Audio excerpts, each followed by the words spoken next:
Bonjour, bienvenue sur Le Couple, le podcast dédié à la relation de couple.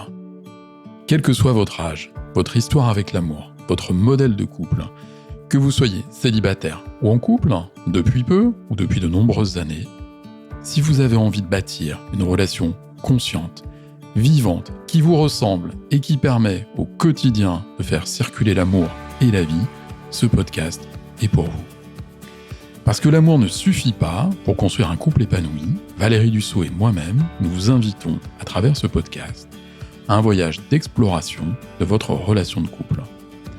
Voyage durant lequel nous allons aborder ensemble, sur le format de conversation, de récits d'expérience, de partage de grilles de lecture, différents thèmes qui nous semblent clés pour vous accompagner dans votre relation. Parmi les thèmes, c'est quoi l'amour ? Comment faire couple ? Comment je nourris la relation au quotidien ? Comment je vais réussir à vivre et dépasser les situations de conflit, les tensions ? Comment je mets de la joie dans le quotidien ? Quelle est la place du corps, de l'intime ? Comment je soutiens l'autre dans son développement ? Et bien d'autres surprises.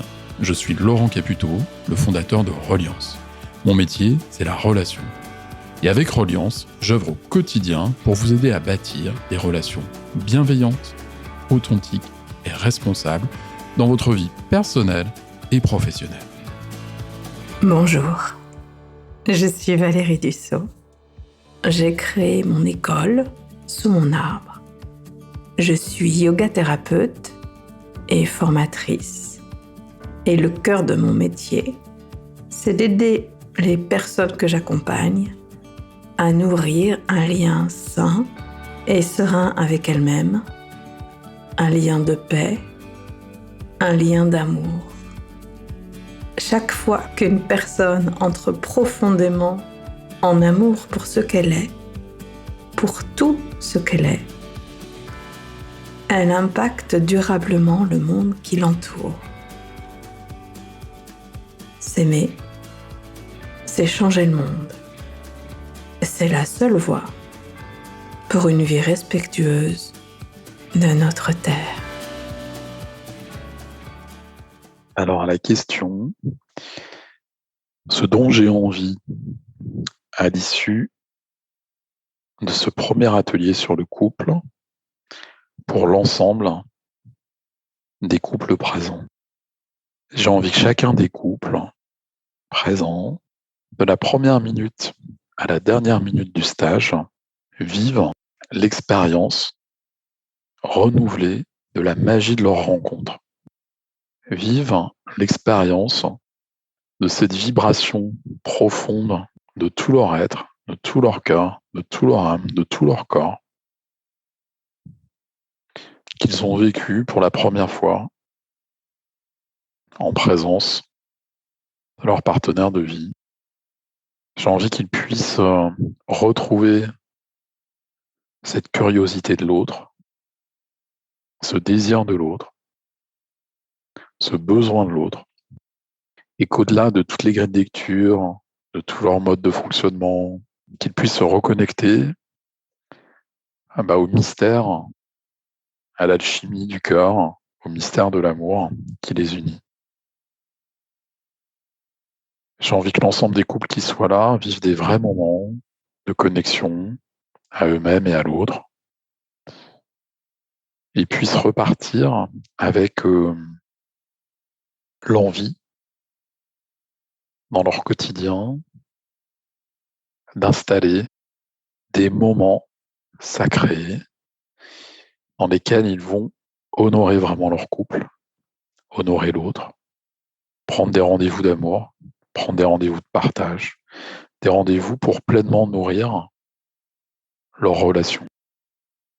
J'ai envie que chacun d'entre eux quitte ce premier atelier avec plus de conscience sur qui ils sont, sur une meilleure compréhension des besoins, des attentes, des aspirations de l'autre, qui sont en capacité de les entendre, de les exprimer, de les accueillir et de dépasser avec une forme d'authenticité plus importante un niveau d'intimité encore plus fort, leurs différences. Voilà ce dont j'ai envie pour ce premier stage. Et toi, Valérie, de quoi tu as envie? J'aimerais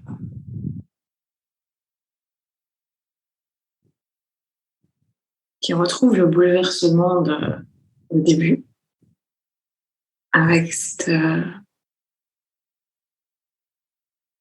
envie folle d'être avec l'autre tout le temps et d'apprendre à le connaître et de bavarder à non plus finir et d'être jamais fatigué de faire l'amour et tout ça.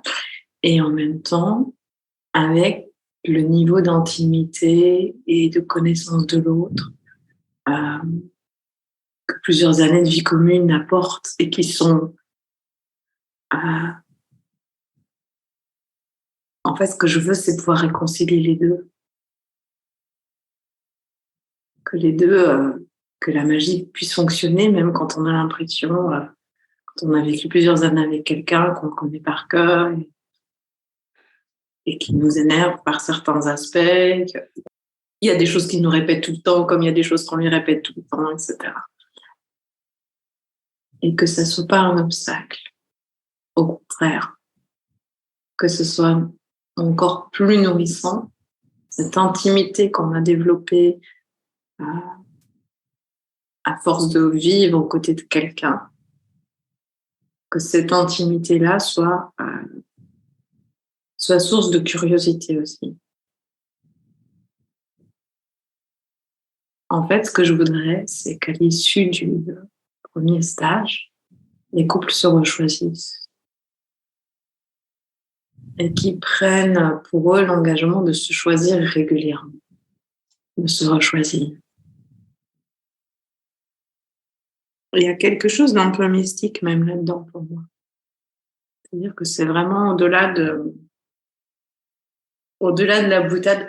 Quand j'ai dit qu'ils se rechoisissent, l'image qui m'est venue, tu vas rire, c'est Céline Dion qui s'est remariée avec son René. Tu te souviens? Je me souviens très bien. À l'époque, je pense, ça avait fait pas mal rigoler. Et j'avais pas spécialement d'avis là-dessus. Enfin, je m'en fiche un peu de la vie de Céline Dion, tu vois. Mais aujourd'hui, je comprends ça. Alors, peut-être pas aller jusqu'au remariage, mais c'est une façon de dire... Pourquoi pas? Pourquoi pas? Mais je te rechoisis même quand je suis en colère contre toi, même quand je suis crevée, même quand on est malade. Voilà. J'ai envie de rebondir. Honorer le couple, c'est une décision consciente. Ouais. C'est un vrai choix. Je décide d'être en couple parce que je t'aime et parce que l'amour ne suffit pas. Chaque jour, chaque instant, je choisis d'être avec toi malgré mes blessures, tes blessures, nos conflits, nos excuses, nos prétextes, nos peurs, tout ce que j'interprète qui est toi et qui parle uniquement de moi, tout ce que je crois lire en toi qui m'appartient. Et effectivement, ce dont j'ai envie, c'est d'élever le niveau de conscience de chaque individu dans le couple sur ce qui m'appartient à moi, ce qui t'appartient à toi, et ce que je mets au milieu dans cet espace qu'est la relation. Et j'ai vraiment envie d'emmener des personnes qui vont travailler avec nous, parce que c'est un travail, qui vont se développer avec nous, parce que c'est du développement, qui vont grandir avec nous. Dans cet état d'être, parce qu'en fait, je crois qu'on partage ça tous les deux, être en couple, c'est une aventure du quotidien, c'est un vrai défi, quoi. C'est croire à un certain nombre d'idéaux, croire dans le merveilleux du couple, et dans combien l'espace de la relation de couple, c'est un espace qui peut être tellement transformant, tellement soutenant, Ouais. tellement extraordinaire, dans lequel, parce que je me dévoile à l'autre, parce que je me dévoile à l'autre, l'autre se dévoile et me permet de me dévoiler. Et en fait, c'est un jeu de miroir et de dévoilement permanent, en fait. Et c'est ça que j'ai envie de faire vivre aux couples qui sont là. Et dépasser les tensions, les conflits, les critiques, pour aller voir derrière le miroir à quel point, quand je t'en veux, quand je te critique, quand je suis pas bien, quand tu m'agaces, quand tu m'énerves, quand tu m'irrites, euh, ça parle de moi. Ça parle que de moi. Ça parle que de moi. Et mon rêve, tu vois, c'est vraiment d'emmener les couples dans cet espace de vérité, en fait. Parce que l'intimité, c'est la vérité. L'intime, c'est la vérité. Ou alors on continue à se cacher, quoi. Ouais. On n'est pas dans l'intimité. Apprendre à se relier dans nos différences. Et je pense que tu vois, pour la première fois dans ma vie, je suis capable d'accueillir l'autre dans sa totalité. Et c'est ça que j'ai envie de partager avec les couples qui vont travailler avec nous, c'est comment, à partir du moment où je t'aime, à partir du moment où je décide d'être avec toi et de cheminer avec toi, euh, comment je t'accueille tel que tu es, dans toutes les parts de toi, dans tous les moments. Et je garde ça à l'esprit en permanence. C'est exigeant, hein, c'est super exigeant, mais qu'est-ce qu'il y a de mieux en fait? Valérie, qu'est-ce qu'il y a de mieux que ça? Dis-moi, Valérie, qu'est-ce qu'il y a de mieux? Peut-être le chocolat, mais sinon, rien. Ouais, il y a encore certaines marques. Peut-être le chocolat, mais le chocolat partagé à deux dans un moment d'intensité de couple, de désir, de tension sexuelle, de tension amoureuse. Qu'est-ce qu'il y a de mieux en fait? Il n'y a rien de mieux en fait. Il n'y a rien de mieux que cet espace du couple comme espace de développement quand chacun est, je vais me répéter, mais est en présence, en conscience, en confiance, en sécurité, avec lui-même et avec l'autre. Et puis ce que j'ai envie aussi, tu vois, de travailler, c'est comment je me dépose, comment, enfin, en tant qu'homme, je peux parler que de ma place là, et je m'adresse aux hommes qui vont travailler avec nous, comment en tant qu'homme, je peux enfin, dans des moments fugaces, subtils, déposer les armes, déposer l'armure, arrêter le combat et me donner à l'autre, parce que je me donne à moi-même. C'est tout ça que j'ai envie de travailler, tu vois, dans le premier atelier. Et ça, c'est génial aussi pour les femmes parce que on est aussi des guerrières. Quelque part. Il y a ça aussi qui est aussi ancré dans notre transgénérationnel là, que les hommes sont potentiellement dangereux, que les hommes sont potentiellement prédateurs ou potentiellement des salauds, tu vois. Et dans toutes les lignées de femmes, il y a une histoire comme ça à un moment donné. On en a hérité. C'est pas parce qu'on n'a pas fait l'expérience nous-mêmes, pas forcément, mais je connais une seule femme qui n'en a jamais fait l'expérience. Là. Et j'étais très étonnée quand elle m'a dit, non, ça m'est pas arrivé. On va se voir. Mais, et donc, il y a tout ça, quoi, qui aussi empêche, peut-être, quelque part, de se livrer totalement, ou de ne pas être dans le contrôle, de ne pas passer dans le rôle maternel aussi, qui est très, très facile, pour moi, en tout cas, je vois bien, comme le glissement peut être facile, quoi. C'est très juste ce que tu dis, parce que je vois bien le parallèle pour l'homme. Ouais. Je pense qu'il m'est arrivé parfois de jouer le rôle du père.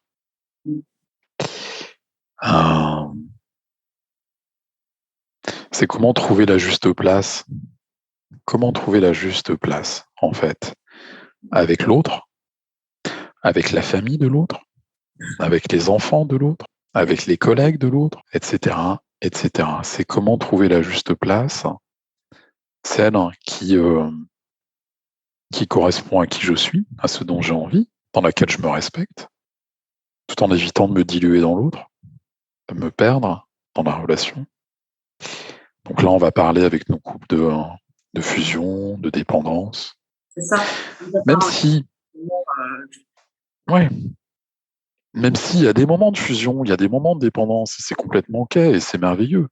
Et puis, ça, c'est quelque chose qui, pour moi, voilà, le coup d'être dépendant affectivement de l'autre, ça ne veut pas dire qu'on n'existe pas sans l'autre. Mais pour moi, évidemment, si Jean s'en allait demain ou s'il mourrait demain, ce serait un vrai drame dans ma vie, quoi.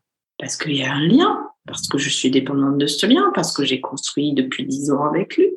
Donc, il y a un moment, cette histoire de dépendance affective, ça me pose problème. Ou alors, c'est que je ne comprends pas très bien le concept. Peut-être que c'est... Enfin, mais oui, je suis dépendante des liens que je noue avec les gens, pas seulement avec mon mari, mais aussi avec ma famille, avec ma fille, avec mes amis. Un lien qui est le lien de codépendance. On a besoin l'un de l'autre. Ça ne veut pas dire qu'on ne peut pas vivre sans l'autre. Si, on peut. Mais c'est mieux avec. En fait, c'est toute la question pour moi de l'équilibre. De l'équilibre entre le un et le nous. Et c'est un équilibre qui est subtil, qui est jamais stable. C'est le propre de l'équilibre, c'est jamais stable. C'est un déséquilibre permanent à reconstruire, à construire en permanence. Et c'est là que ça devient joyeux, en fait.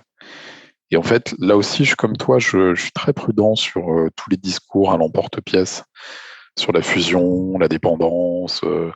Il faut absolument avoir travaillé sur soi, gérer toutes ses blessures, être super clean, super propre avant de tomber amoureux, avant de se rencontrer. En fait, tout ça, pour moi, ce sont des grosses conneries.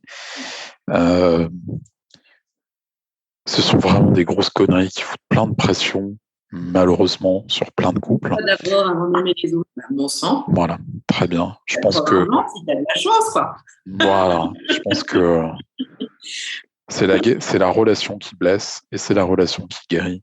Donc, quand je me mets en relation, j'accepte d'être en dépendance, d'être en fusion, de perdre de l'autonomie, de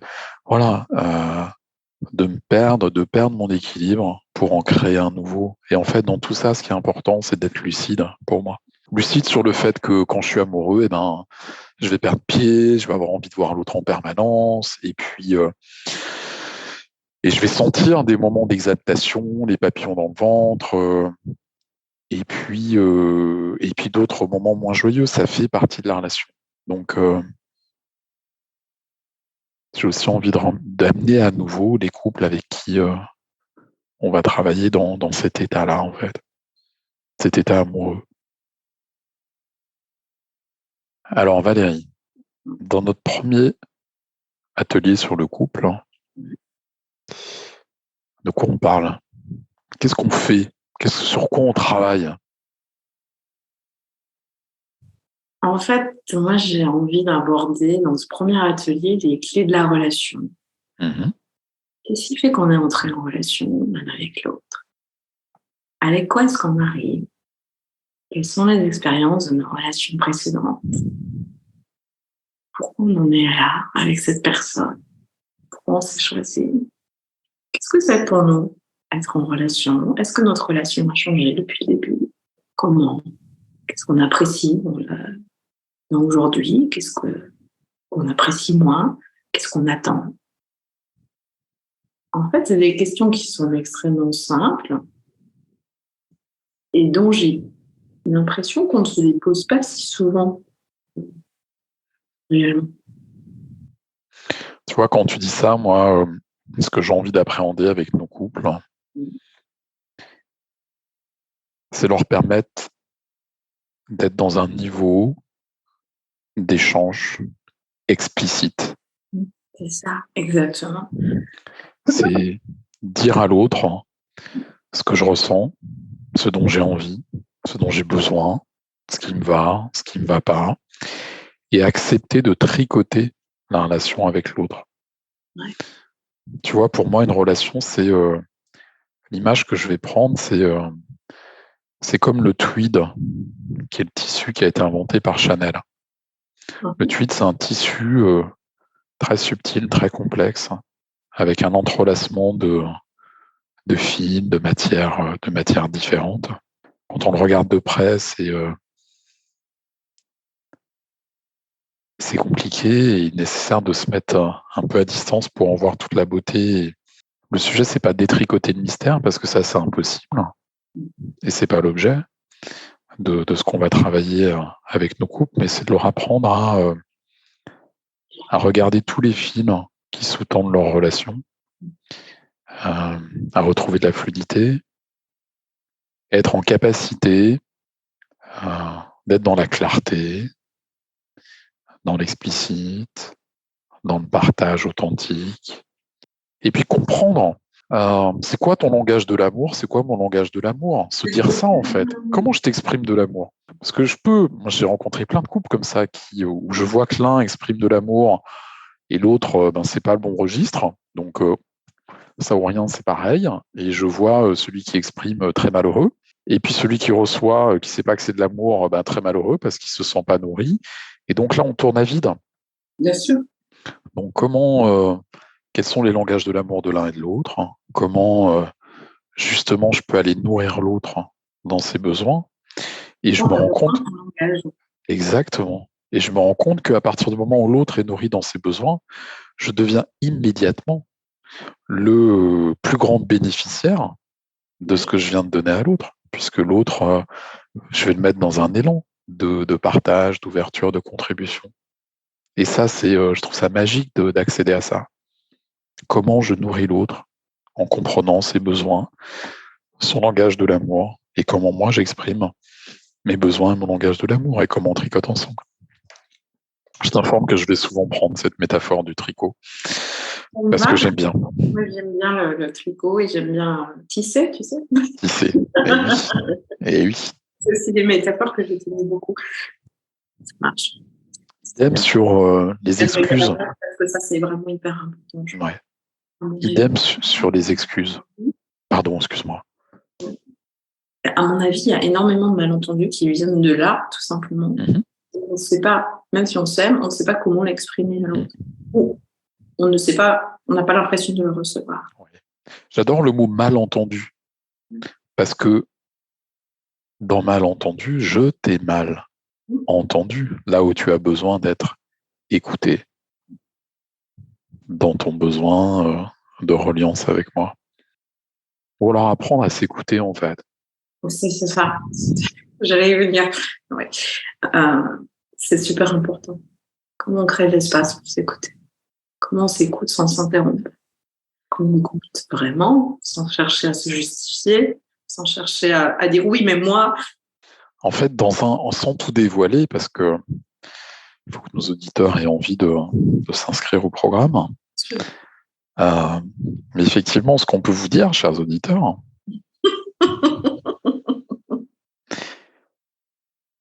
c'est que pour certaines personnes, un des langages de l'amour, c'est simplement avoir des moments d'écoute dédiés. Donc, messieurs qui m'écoutez, si vous avez terriblement envie de faire l'amour avec votre femme, ça fait longtemps que vous n'avez pas fait l'amour, offrez-lui un délicieux moment d'écoute pure et authentique. Et préparez-vous à la surprise.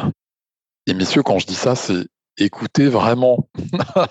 Écouter en ayant le téléphone à côté. Voilà, c'est offrir un moment réel d'écoute, de présence à l'autre. Et puis observez ce qui se passe dans les jours qui suivent. Maintenez votre posture, observez. La magie va opérer. Voilà, Valérie, je pense qu'avec ce qu'on vient de partager, là, moi, je serais en couple. Bah, franchement, j'aurais envie de m'inscrire. Hein. Ah ouais, bah, je pense, ouais. Franchement, j'aimerais bien emmener la femme que j'aime avec moi dans ce genre d'espace. Ça déchire, hein? Ça déchire carrément. Putain, ça déchire grave. Bon, bah, honorer la simplicité, ma chère Valérie. Honorer la simplicité de qui on est et laissons-nous porter, quoi. Ça va venir. Valérie, Hum. ça veut dire quoi, aimer pour toi? Ça veut dire que je me sens bien avec la personne. C'est la première chose. Je me sens bien. J'ai envie d'être avec elle, de la connaître, prendre soin d'elle, la protéger éventuellement, de la découvrir, de partager.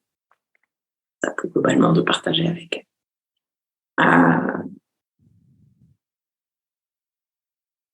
Quand j'ai pas passé la journée avec cette personne ou plusieurs jours, j'ai vraiment envie de rentrer et de lui raconter, même si finalement il n'y a rien à raconter d'extraordinaire, mais juste là.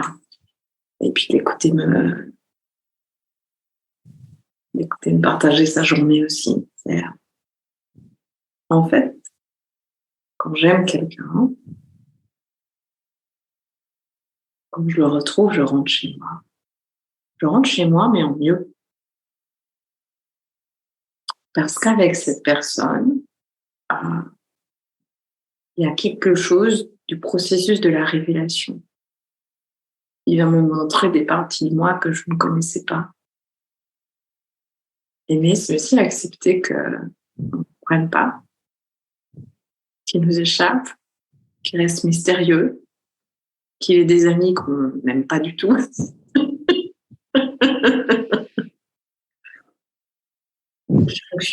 qui fonctionnent bizarrement par rapport à nous.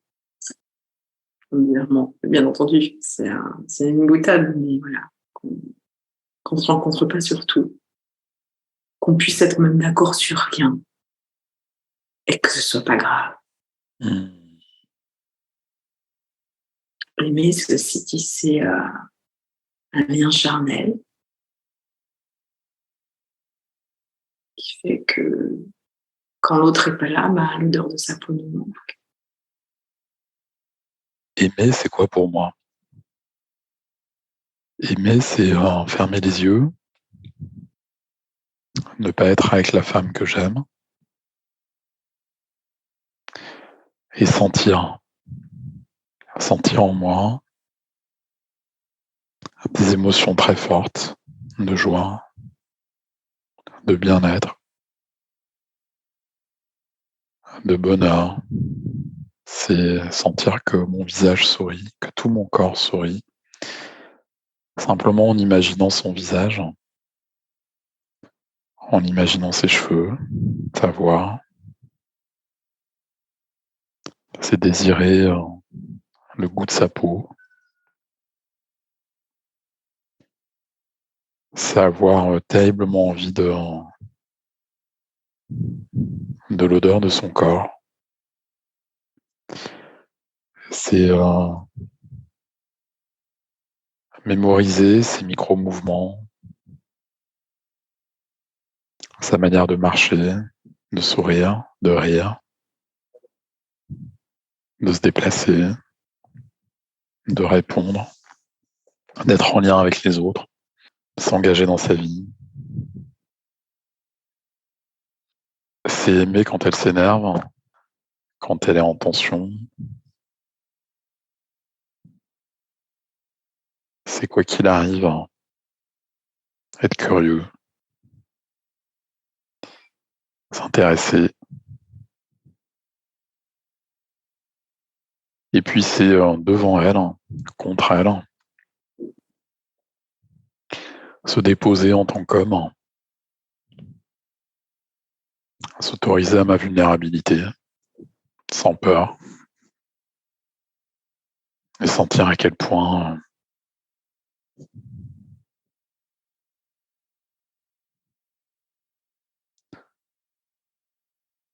c'est extraordinaire de pouvoir être maladroit, petit, gauche, excessif, et de voir que l'autre qu'elle aime ça, mes maladresses, mes excès, et que c'est complètement OK, que ça fait partie de moi, c'est sentir que j'aime l'autre dans toutes ses parts et que l'autre, authentiquement, aime toutes les parts de moi. C'est aussi rire, danser, chanter, c'est à se prendre la main, à se tenir par le bras, à se soutenir, quoi qu'il arrive. C'est faire l'amour avec l'autre en permanence, sans sexualité. Je parle d'autre chose là. J'ai bien compris. Je souligne pour nos auditeurs. C'est avoir envie de faire l'amour en permanence avec l'autre et de le faire de mille et une façons.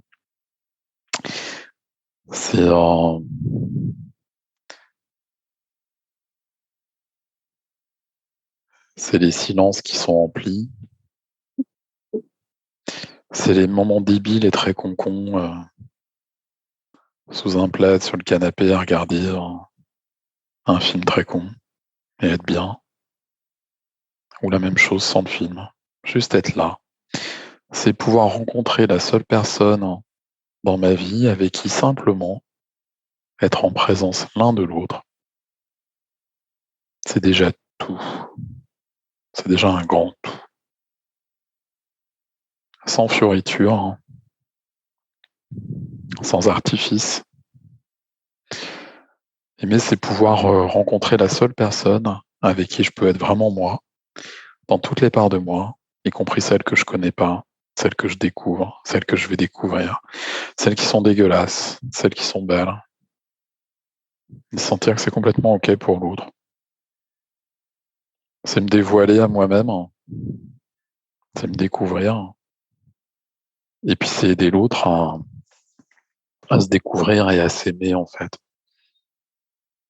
C'est m'aimer moi-même dans le regard de l'autre.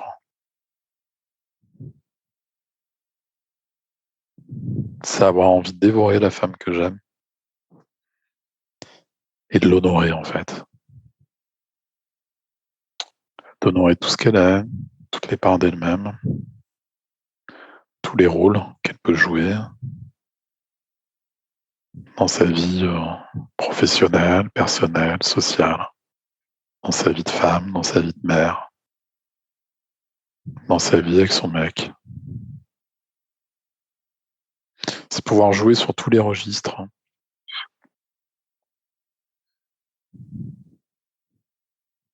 L'élégance, le respect, la trivialité, l'humour, la légèreté. Et permettre à l'autre d'être juste lui-même. C'est tout ça aimer pour moi.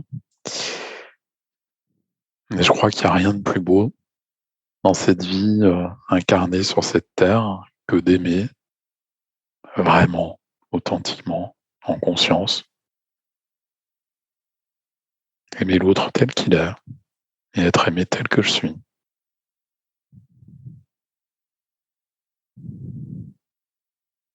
C'est le souhait que je formule pour tous les êtres vivants sur cette planète, de vivre ça.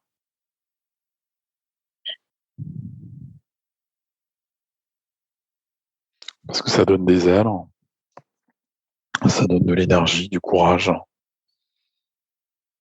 et ça se diffuse. Ça se diffuse, ça rayonne, ça se partage partout, dans tous les pans de nos vies. Parce que ça fait vibrer ce que j'appelle la part divine en nous. Ça fait vibrer le divin en nous. Je crois qu'on est sur Terre pour aimer et être aimé, et on est tous et toutes des petites usines à amour, à fabriquer de l'amour. Et moi, je crois que je suis une méga grosse usine.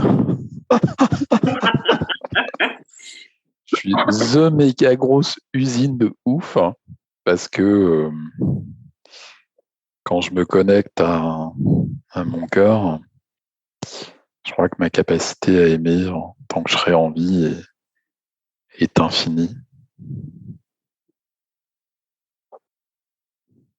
À partir du moment où je suis dans un espace de relation, où j'ai le privilège d'être aimé tel que je suis. Je crois que aimer et pouvoir le partager, c'est un petit miracle. C'est vraiment un petit miracle. C'est vraiment un miracle tout court. C'est un grand miracle.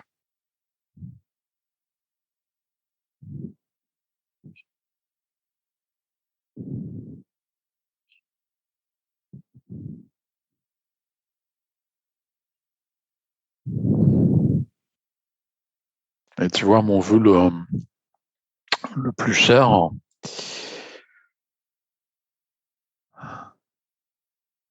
quelle que soit la durée de mon voyage sur Terre, que j'espère encore bien long,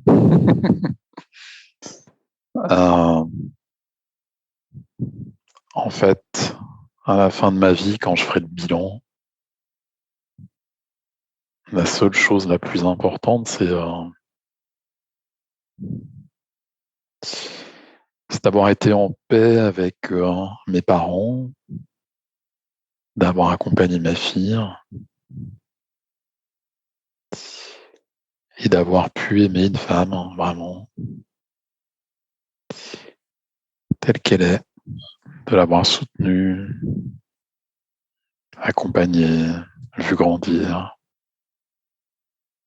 lui avoir dit tous les jours combien elle est extraordinaire, combien c'est une déesse, une reine, combien elle est belle, combien elle me fascine. Et d'avoir pu être aimé de cette façon-là. Si une fois dans ma vie je vis ça, je pourrais mourir en paix. Voilà ce qu'est aimer pour moi, ma chère Valérie.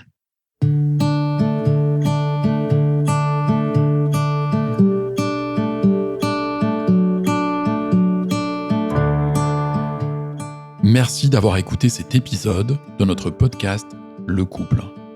Merci de le partager avec vos amis, vos proches, vos collègues.